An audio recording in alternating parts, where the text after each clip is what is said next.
Welcome to Choice Classic Radio, where we bring to you the greatest old-time radio shows. Like us on Facebook, subscribe to us on YouTube, and thank you for donating at choiceclassicradio.com. From Hollywood, it's time now for John Lund as Johnny Dollar. Ken Ralston, Johnny. Oh, hi, Ken. How's Kansas City? I'll take my word, in Hollywood it's better. Oh? You always liked Hollywood, didn't you, Johnny? You want me to? Now, there's a man there named Phil Gardner. He's up to here in Starlet. In what? Starlet, young girls with big careers in front of them. Phil Gardner's an agent for him. So he needs me? Oh, we do, Johnny. Twin State Insurance. Gardner's been calling me every half hour. It's like this, Johnny. Gardner's insured a few of these starlets with us, one in particular for $50,000. So? So, mostly Gardner's been babbling. He says this starlet in particular might not live. Babbles somebody wants her dead any second. You like Hollywood, Johnny? Commission? Fat. Real fat. Hollywood. I like it.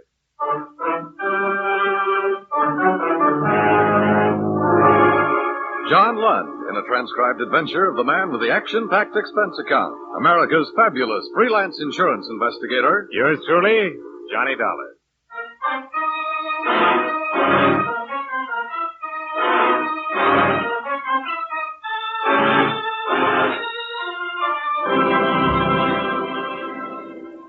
Expense account submitted by Special Investigator Johnny Dollar to Twin State Insurance Company, Kansas City, Missouri. The following is an accounting of expenditures during my investigation of the Starlet matter. Expense account item 1, $227.70. Airfare round trip on coach out of LaGuardia, flight 601, flying west.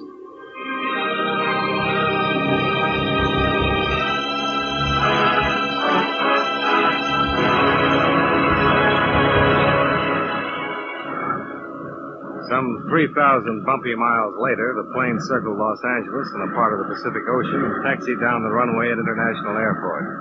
It was 3:20 of a dirty afternoon. Expense account item 2, $440, cab fare to Sunset Ruxton Hotel, my home away from home in Hollywood, where I checked in, renewed old acquaintances with Judy, the telephone girl, put my pale cheek against her suntan, and told her I'd see her later. Expense account item 3, $2 even, to Beverly Hills office of Phil Gardner, agent. He was not in. The receptionist in silver hair pointed a silver fingertip across the street and said, "That's where. Chez Scotty's restaurant." And Mr. Gardner would be dressed with 2 vents in the back, a tattersall vest, and blue suede sandals. And you know, he was. So you're the boy they sent from KC, huh? Wait, I'll scooch over a little. You can sit down. Yeah, thanks. What's your name? Dollar, Johnny Dollar. You want to see a picture, Johnny? Here, take a look. That's Toby. Toby? Toby Drake. You've seen her in pictures. I have. You're living. You must have seen her in pictures. Loyal moviegoers like you are going to make a star out of Toby. Well, I'm happy for both of you. If she lives. Somebody's going to kill her, Johnny. Murder her dead. Now, she's a sweet kid. It shouldn't happen to her to die from these anonymous threats. Look, why don't you give it to your press agent? Johnny, believe me, on my knees, I tell you. If I want publicity, I give it to the cops. I'm not kidding, Johnny. The kid's scared. She's in a lot of trouble. Coffee, Mr. Gardner. I'll plug it in here. Oh, thanks, Charlie. Right this way. Gardner speaking. Snap it out. I'm busy. Huh? No. Yeah, huh? No. Yeah. Skeptic. Huh? I just called you skeptic. What's that mean? Toby's dead. Her boyfriend called. I should be the first to know. I'm sorry. Look, I'll drive you over there. You'll want to see for insurance purposes, huh? I'll use the Jag. I'll put the top down. Sure. You wouldn't go to a funeral any other way, would you, Phil?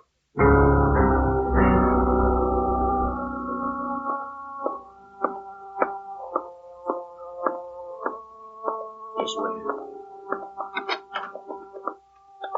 Charlie, get me something, a drink of water or something. The place swarming with things. Chintz curtains, plump upholstery, and Beverly Hills Oriental knickknacks cluttering the Grand Rapids highboy. I walked over to the three-piece section. Toby Drake was lying there, her hand trailing down to the floor. I couldn't see her face until the big man stood up. Somebody wrapped that black silk stocking too tight around her neck. You wrapped the stocking? Look, Buster, a call came to headquarters and said get here because there was a dead girl named Toby Drake. There is. And all of a sudden you're here. Why? Something they have around this town. An agent. He's Toby's. Oh, agent? Oh, well. Talk to me, agent. Sure, Lieutenant. Just Detective Koska. Lieutenant I'll never make. Go ahead. Well, it was like this. Johnny and me sit there at Scotty's chewing fat, and the phone was brought over, and the man on the other end says it's Mr. Fulton. And he says his girlfriend's dead. Honestly, I'm broken up about this. Well. You wrapped the stocking, agent? Johnny. He's Johnny Dollar. He's from the insurance. Well. You been hired, Dollar? Yeah. Twin City Insurance. And for me, too, Johnny. All the way. Find out for me who killed Toby. Hired, huh? These guys employ you, huh? Well. Little bulge there. You carry a gun, too. Oh, well. Yeah. Where's her boyfriend? In the bedroom. Named Roy Fulton. Hardly says a word to me. Go talk to him, Dollar. Go tell him it's okay.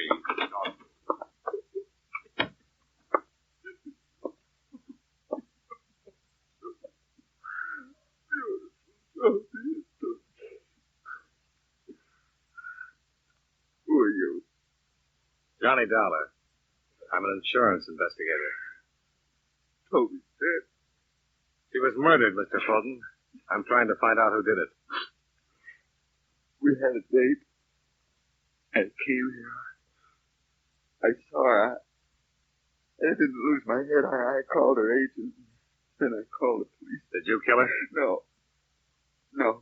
But you should have been more careful. Girls like her. What kind of girl did you think she was? Very pretty. Just beautiful. Now no more. Toby. Thus, beautiful Toby. Mr. Fulton. Lost. Forever. Mr. Fulton. For always. Nowhere. Toby. Beautiful Toby.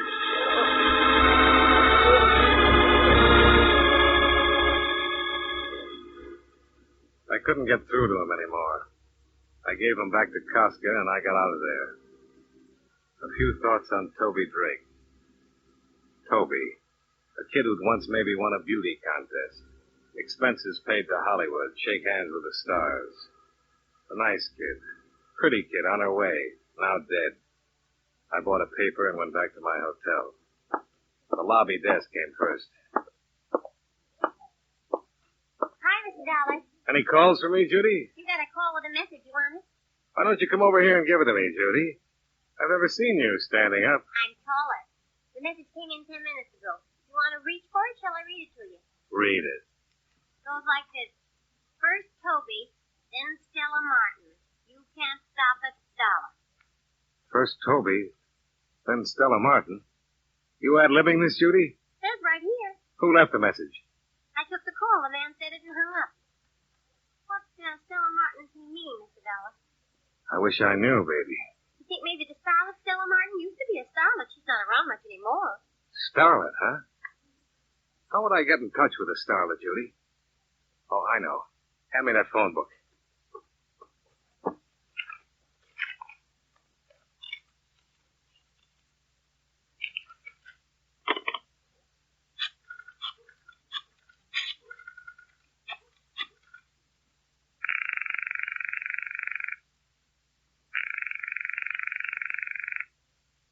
Come on. Who are you calling?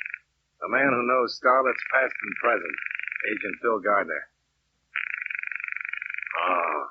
Not in, huh? Why don't you try Hollywood Casting, Mr. Dollar? They'd know. Yeah. Thanks a lot.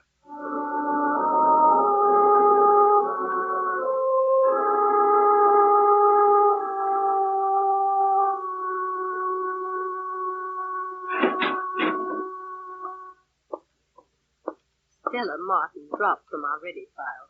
Non-payment due. Well, there must be an address where you dunned her. 2001 Magnolia Avenue, Westchester.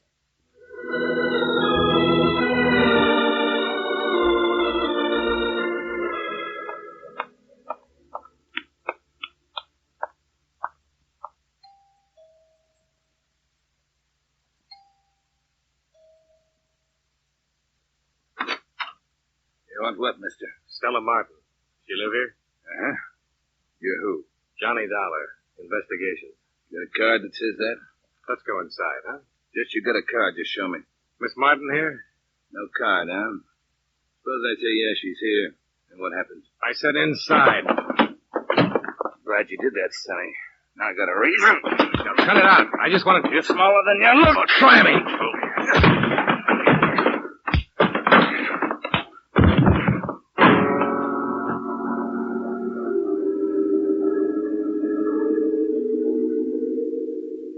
Later, when I opened my eyes, he was gone.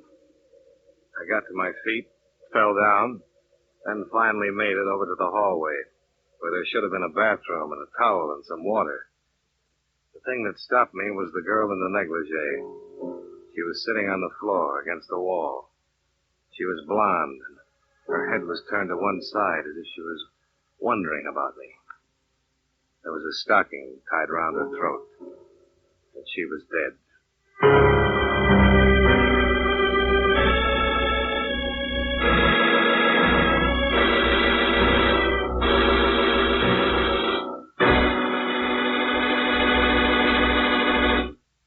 We'll return to yours truly, Johnny Dollar, in just a moment.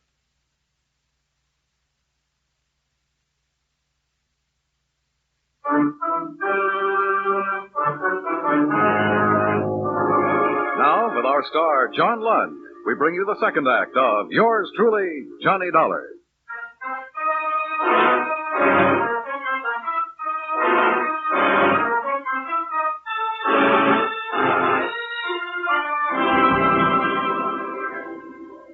I'd seen the dead girl a couple times. In the jungle picture, spliced between the main feature and the newsreel. The girl in the South Sea apron who gets chased by the gorilla. I stopped trying to convince myself it wasn't real. It was real, all right. And I didn't need the pounding on the door to knock it into my head. I didn't need Detective Koska either. What is it, Dollar? You on a rampage? Now, you want to know what happened, or you want to be a big man? Just be gentle with me. That's all I want you to do. 15 minutes ago, I was in a warm bed. So just be gentle. I got slugged. A man 7 feet tall in a black leather Look, I jacket. spent 5 hours questioning Roy Fulton about the murder of this girlfriend of his, Toby. Nothing. I let him go. Then I climbed into this warm bed and I was sleeping fine. Then Sergeant Hurd called. Seemed someone phoned in this address to Sergeant Hurd. Now, you were saying what, Dollar? She's in the hallway, propped against the wall. Show me.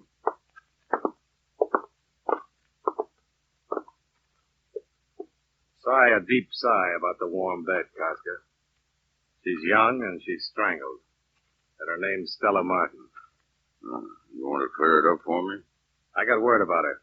I came here and a guy clobbered me.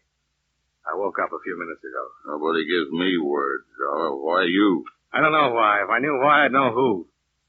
You want to listen about a guy in a black leather jacket? 7 feet tall, huh? Yeah, about. Brown felt hat. Find him. That oughtn't to be tough for a big man like you. Don't be sour on me, Dollar. You took some lump. You see this, kid? What? Yeah. She's holding something in her hand. What? Well. Read it, Johnny. Read what it says. There'll be another one tomorrow, Dollar. Another one tomorrow, Dollar. Well. What makes me so popular, Koska? Why doesn't it say your name? Because it says Dollar. Because it says the name of a guy I stumble over when I get out of a warm bed. What am I going to do with you? Take you downtown and sweat you? Get out of here, Dollar. Get out.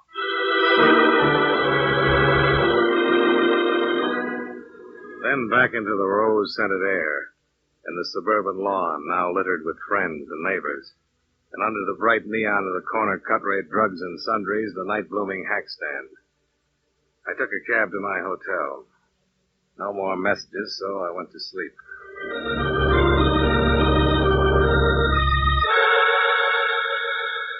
And the next morning, the sound of the telephone screaming the name of Phil Gardner, agent. Get here, it said. So I got there. Girls drop like flies where you walk, Dollar. I read the papers this morning, and you were there, and another one dropped. Now, what's the matter, Phil? Only yesterday we were in love, you and I. Now, don't ask me, can't we even be friends? It's a tired line from a tired guy. I don't like tired. Let me tell you something, Phil. I'm glad you called. You were going to be my first stop. Now, look, you were hired to maybe prevent Toby Drake's dying, and this you were a flopola, a stinkeroo. Then you stay on, maybe you could come up with why Toby, a talented girl, had to die. Well, like I said, stinkeroo. On your feet, Phil. Now, keep away from me, Johnny. On your feet. Now we talk. I'm talking. You killed Toby, Phil? My arm, Johnny. Toby was on our way, maybe a star soon. Also with insurance, $50,000. Beneficiary you. My arm. That why you killed her? Johnny. And all this big talk on the phone this morning. Get down here. Cover up talk, Phil. All right. And we'll try the name Stella Martin. I'll let him. Just let go of my arm. Stella Martin, a 3 months ago pickup. From Dorcas Drive-In on Santa Monica. A guy gets lonesome for a car hop like Stella. A friendly pickup, so help me. Huh. You did lovely, Phil. Now, one thing more. You know a man who wears a leather jacket who's 7 feet tall? Somebody help me. I got a madman loose. Goodbye, Phil. You've made the morning even worse.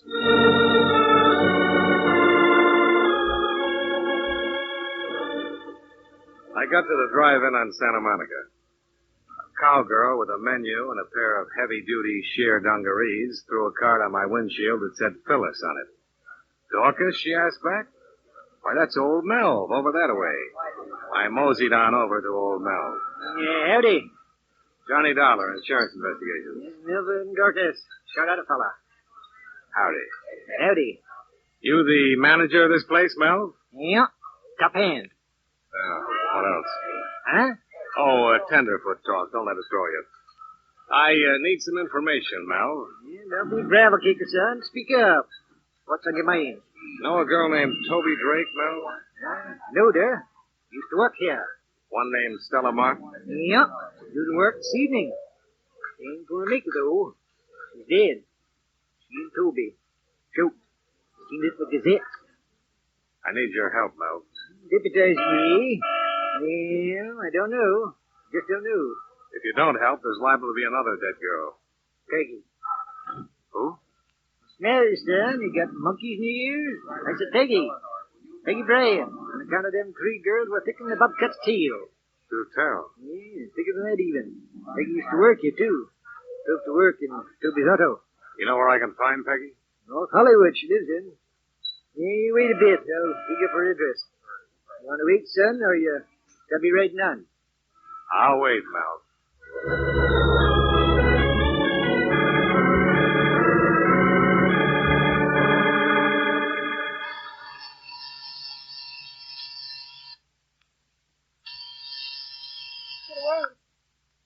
Get away from me, whoever you are, get away. Listen to me, Miss Bryan. I've come to help you. I'll kill you. I'll kill you before you kill me. Don't be crazy. Give me that gun. There. That's better. To kill me. That's why you come to kill me. Now, let's scream inside. We don't want to make talk for the neighbors. Inside, Peggy. Now, hush, hush, baby girl. Hush. You see? I let you go. It's nothing to be scared of. I'm here to help you. To keep it from happening. Like it did to Stella and Toby. You understand what I'm saying, Peggy? Stella. Toby, they're dead. And now it'll be me. Why does it have to be you, Peggy? You don't know? You kill and you don't know why? Try to understand. I'm an insurance investigator. A lot of times I'm around when people die. Sometimes I get there sooner. Now help me, Peggy, so I can help you. That way we'll save us both a lot of pain. Because I'm so frightened. Whoever killed Toby and Stella, why would they want to kill you? I know why. I think I know. Well, tell me, Peggy. A woman was killed. We killed her. Tell me about it. It was 3 years ago. Toby, Stella, and I, we had a little car. We used to take trips. In summers ago, we took a trip to Oregon. One day, One day what? this woman crashed into us. It was her fault. Honest, it was her fault. And she was killed? Married woman. Young and pretty. And married. Police said it wasn't our fault. And let us go. Only me. Why else would anyone want us dead? It's Saturday, Peggy. What do you do with yourself on Saturdays? A shop. A grocery. A new dress sometimes. We'll go buy you a new one. You and me. And tonight? What do we do tonight? You're asking me for a date? Uh-huh. What do we do tonight? Saturday nights I usually go to Ocean Park. It's fun. Ride with people. It's fun. Sure it is. Saturday night, Ocean Park. We'll have fun. So I made a lot of phone calls. To my hotel to tell Judy I was going to Ocean Park with a girl named Peggy Bryan, in case anyone inquired. And I called Agent Phil Gardner and let him know where I was going. Finally, I called Roy Fulton, Toby's boyfriend, and let him know all about my plans for the evening. And then I went shopping with Peggy Bryan and then took her to Ocean Park. Peggy Bryan, Pigeon. Let's just walk for a while, Johnny. Whatever you say.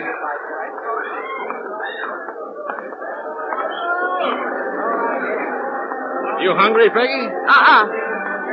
Let's go on the roller coaster. Sure.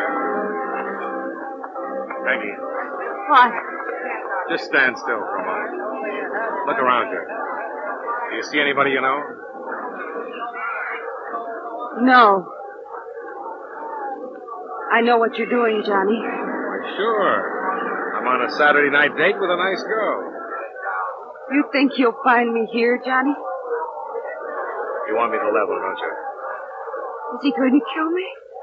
I'm going to try to stop him, Peggy. Come on, let's eat.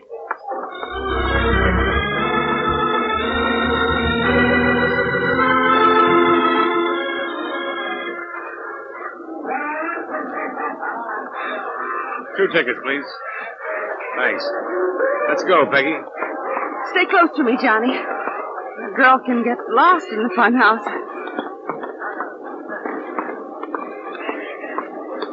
Johnny. Oh, Johnny.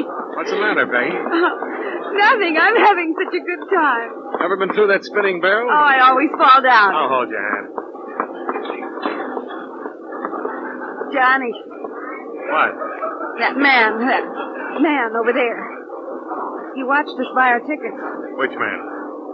The tall one. Yeah, I see him. Peggy, walk through that spinning barrel. Fall down if you have to, but get right up and get out on the other side. Is he the one? Go on, I'm right in back of you. He's following us. Get out of this thing fast. I'm staying. I've been tearing you, Seamus. I've been waiting.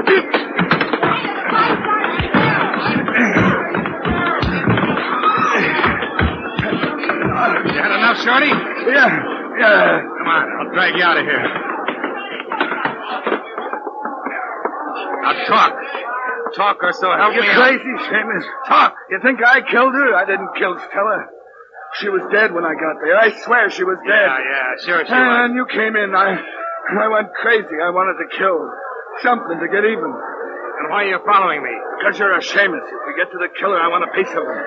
I didn't kill Stella. I was in love with her. You gotta believe me. You got to. Peggy, what's the matter? The mirror! Look, the mirror! He was in the mirror, all right. Roy Fulton's reflection. Boyfriend of Toby. Long and thin as if he'd been squeezed together, which included the gun he was holding. I pulled Peggy down on the floor with me and grabbed for my gun.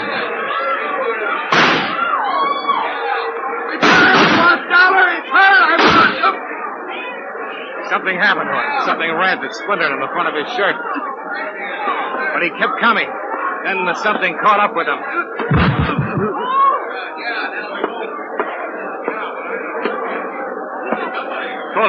Fulton, are you... They killed my wife. They killed her.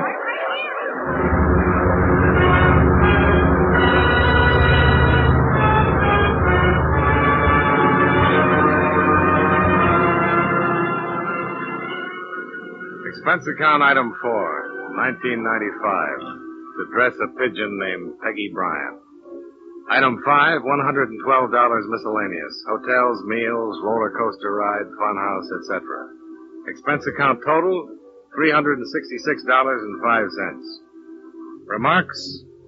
Pay Phil Gardner, agent, face value of $50,000 policy on Toby Drake.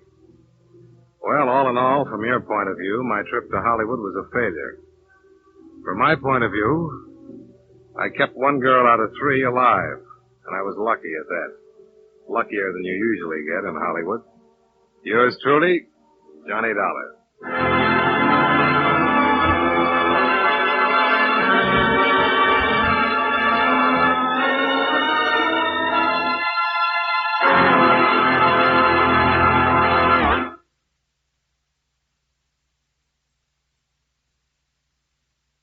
Yours truly, Johnny Dollar, stars John Lund in the title role and was written by Morton Fine and David Friedkin with music by Eddie Dunstetter. John Lund can currently be seen in the Universal International picture Just Across the Street. Featured in tonight's cast were Raymond Burr, Dick Ryan, John McIntyre, Sidney Miller, Victor Perrin, Virginia Gregg, and Jeanette Nolan. Yours truly, Johnny Dollar, is transcribed in Hollywood by Jaime Del Valle.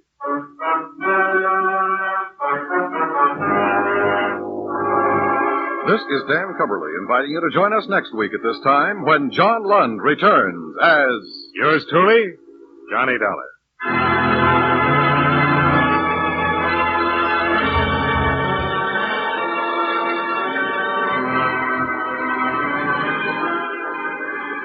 Tomorrow, Gangbusters brings you on CBS Radio another true crime story, naming names and places, giving complete details on the operations of a ruthless criminal gang, showing you how the cops, after a bitter manhunt, put them out of business. Every Saturday night on most of these same stations, hear Gangbusters, the program that gives criminals wanted descriptions that help the public enforce the law and often collect rewards for their good citizenship. Gangbusters, Saturday nights on CBS Radio.